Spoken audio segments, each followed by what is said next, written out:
the whole purpose of competition and the team is to be a better farrier.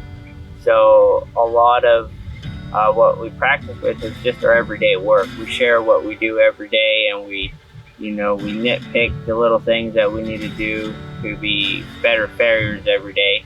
So you're constantly improving and showing your work, and I think you're trying to be a better farrier, and in turn, hopefully you're showing your horses. There's a period of time in the beginning when the new team is made at convention that it's a little, not really awkward, but you're not quite bonded, you're not a family yet. And then hopefully soon after that point, you come together and there's a lot of team bonding. And then after that, like your family, you call everybody and you talk on the phone and you keep everybody accountable.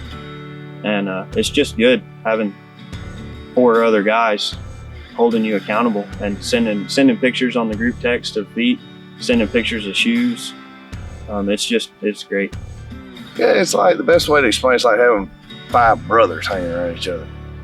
There are days where you might have 2 of us rolling around on the ground trying to kill each other. And then an hour later, everybody's eating dinner and laughing and joking. So emotions play into it because you're putting everything you have into it. If it's just not good enough that day, their job is not to pat you on the back and say, oh, you're doing great. Their job is to tell you, well, you suck today, but tomorrow will be better. But it is a family. Like, we know each other's kids, their wives, and their birthdays. It's not just, when we talk on the phone, it's a lot about shoeing, but probably 80% of it is, how's your truck doing? You talk to your daddy. How's your mama doing? It's just, you wind up being a family. And that's why when you're off of the team, like, so Ben and them are old teammates of mine. And so it's just like walking into a family reunion. When we're around each other, how are the kids? They're getting big, so it's, because if you think about it, we're here for 3 days. We're doing 4 runs. Well, that's only really a total of maybe 12 hours. The rest of the time we're sitting around talking, eating, hanging out. When you enter the shop and it's practice day, you've laughed, you've cut up, you've had supper, all the fun and games. But when it's practice day, if it's somebody hollering across the room like, go check that trim, you're high here, or that shoe's not good, make another one, or that fit is this or whatever, it's not personal. It's about the team. It's about doing good for the whole. And if you do good for the whole, and that's your true objective, then it pushes you to push them to be better. They push you to be better, so everybody comes up. So it's just understanding that at the end of the day, you're all gonna be friends, family, actually. But during the practice, during the goes, during the contest, it's all about doing what's best to get the best outcome. And I think when people have that attitude and willing to sacrifice and go that direction, I think you can't help but succeed as an individual and a team.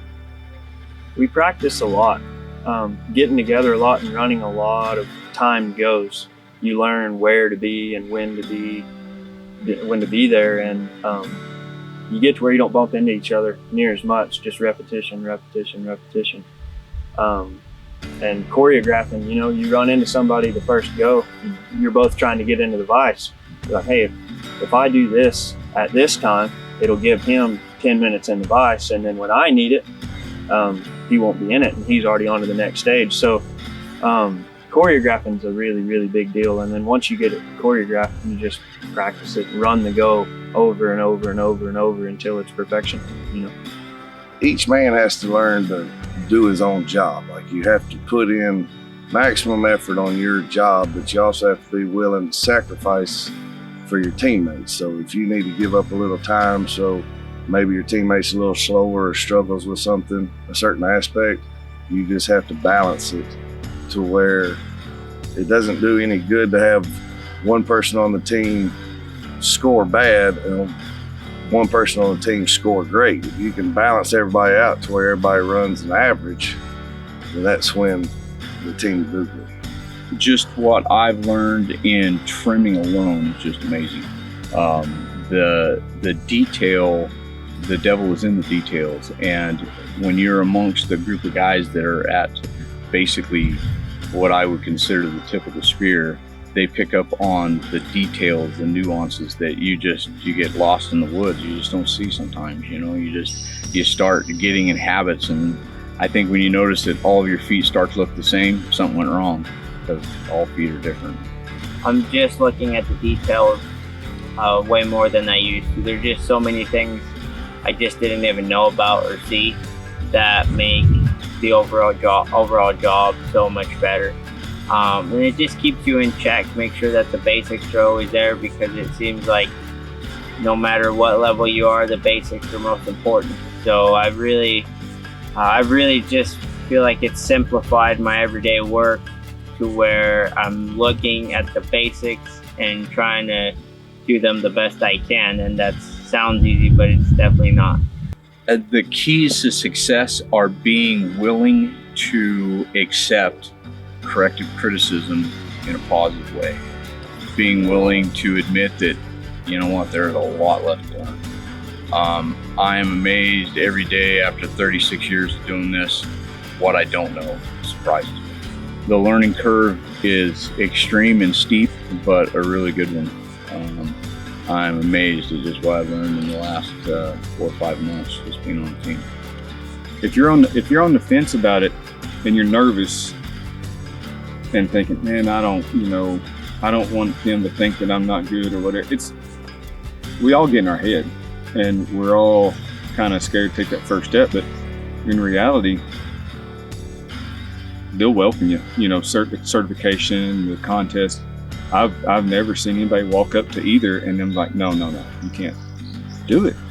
Just do it. Everybody wants to see everybody succeed, and nobody wants to force anybody to fail. Everybody wants to bring everybody up. That's why this trade is so unique and so cool. Like, we're actually encouraging and rooting for our competitors, whether it's in the contest arena or day-to-day shooting.